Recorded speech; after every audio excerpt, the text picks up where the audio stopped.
Hey everyone, welcome back to another Outdoorsy real estate market update.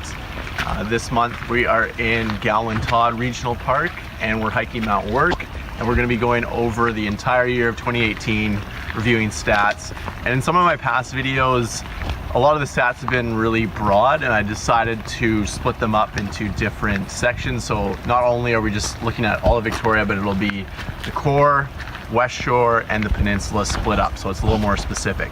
But let's get hiking first and we'll go over the stats in a little bit.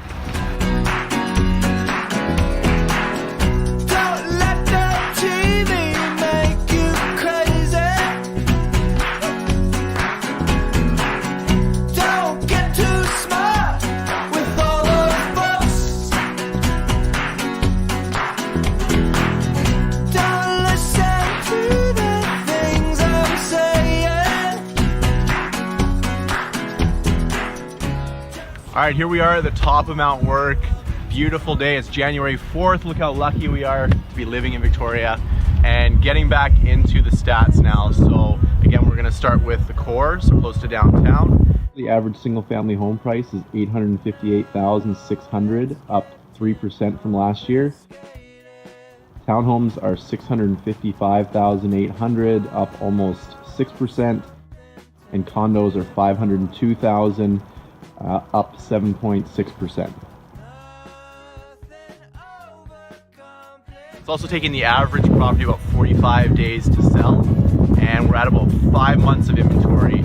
And when I was talking about inventory before, anywhere between 5 and 6 months of inventory means that we're in a relatively balanced market, and that means prices remain stable. So we're probably looking at flat prices for a little while. All right, moving up to the peninsula now. The average single family home is at $775,000. That's up almost 3% from last year. Townhomes are $560,000. That's up 7%.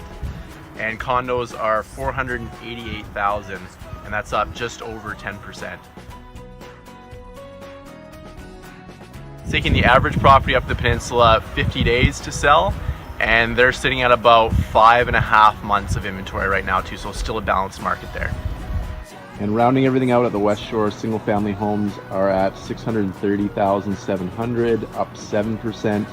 Townhomes are $485,000, actually down 3.6%. And condos are at $390,600, up 8.6%. And it's taking the average property in the West Shore almost 40 days to sell, and their months of inventory is actually at 6.5, so we're actually getting close to a bit of a buyer's market. And getting into overall sales now, we're actually 20% fewer than what we had in 2017. And I know that sounds like a big number, but since 2017 was such a monumental year, 2018 was on par with the last 10-year average or slightly under, so it was more of an average year. And considering we're moving into some more average sales numbers, there's a few bits of legislation that were brought in 2018 that have kind of affected that, so that has cooled our market. And most of those are the speculation tax, the foreign buyer tax, and of course the mortgage stress test. And the major one is the mortgage stress test, because it's basically reduced everybody's buying power by about 20%. So we're definitely finding that more of the homes on the lower end and condos on the lower end are still selling, going multiple offers, selling really fast. And it's everything on the higher end that's sitting on the market a little bit longer. And thanks again everyone for joining me for another Victoria real estate market update on this beauty day out the top of Mount Work. And I just wanted to say too that we won't be doing these every month anymore. It's going to be every quarter. So I'll see you again in 3 months.